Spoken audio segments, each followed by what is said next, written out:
Le deuxième jour de confrontation a eu lieu alors que les États-Unis ont déclaré être prêts à engager une action militaire dans le pays sud-américain.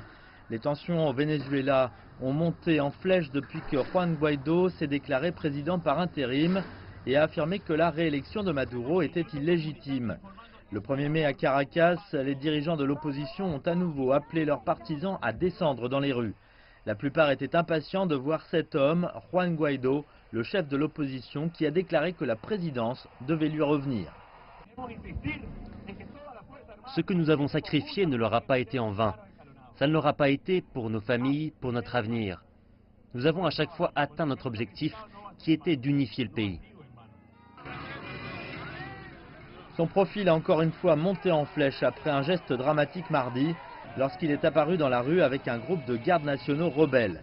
Ils ont essayé, sans succès, de provoquer un soulèvement militaire dans cette base aérienne.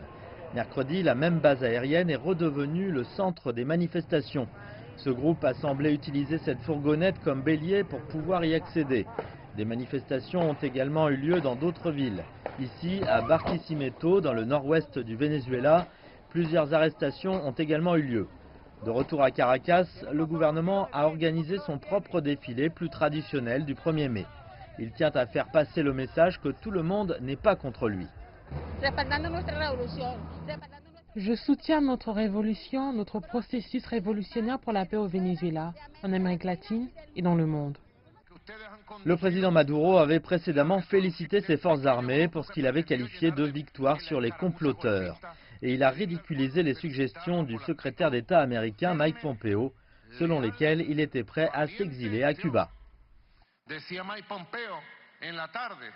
Mike Pompeo a déclaré cet après-midi: Maduro avait un avion prêt à le conduire à Cuba, mais les Russes l'ont empêché de quitter le pays.